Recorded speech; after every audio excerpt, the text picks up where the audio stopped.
இன்னி தேதிக்கு எங்க பார்த்தாலும் ஜிபே, ஃபோன்பே, பேடிஎம் இப்படி முழுக்க முழுக்க யூபிஐ பரிவர்த்தனைகள் நடக்கிறத தான் பார்க்க முடியுது. ரோட்டு கடைகள், பெட்டி கடைகள், மளிகை கடைகள், பெரிய பெரிய சூப்பர் மார்க்கெட் இப்படி எல்லா இடத்துலையுமே டிஜிட்டல் பரிவர்த்தனை தான். ஆனால் இனிமே யூபிஐ கிடையாது, பணம் மட்டும்தான் வாங்குவோம் அப்படின்னு ஒரு அதிரடியான அறிவிப்பை வெளியிட்டு பொதுமக்களை பீதியடைய வச்சிருக்கிறாங்க சில சிறு வணிகர்கள். எங்கே இது நடந்துச்சு, ஏன் இந்த அறிவிப்பு அப்படிங்கிறத பற்றி விரிவாக பார்க்கலாம்.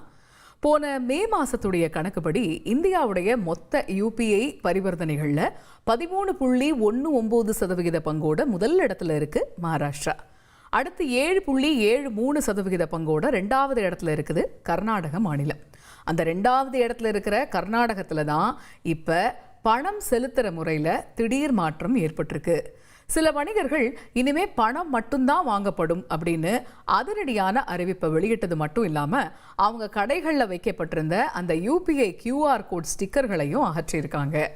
கடைகள் மட்டும் கிடையாது, சில வீட்டு வேலை செய்கிறவங்க, சலவை தொழிலாளிகள் இவங்கெல்லாம் கூட இனிமே பணம் மட்டும்தான் வாங்குவோம், யூபிஐ கிடையாது அப்படின்னு சொல்லிட்டு வர்றதாகவும் சொல்லப்படுது.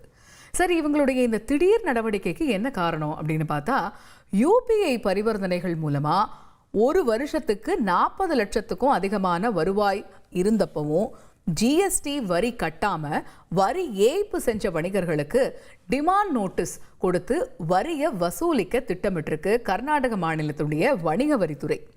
இதனால தான் சில கடைக்காரர்கள், சிறு வணிகர்கள் யூபிஐ மூலம் பணம் வாங்க மாட்டோம், ரொக்கம் மட்டும்தான் இனி வாங்கப்படும் அப்படின்னு அறிவிச்சிருக்கிறாங்க.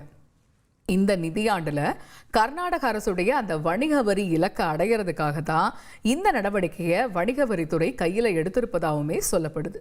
குறிப்பாக 2021-22 நிதியாண்டு, அதே போல் 2024-25 நிதியாண்டு, இதுக்கு இடைப்பட்ட காலகட்டத்தில் வர்த்தகர்கள் பெற்ற பணம் பற்றின தரவுகளை வணிக வரித்துறை யூபிஐ சேவை வழங்குனர்கள் கிட்ட இருந்து சேகரிச்சிருக்கு.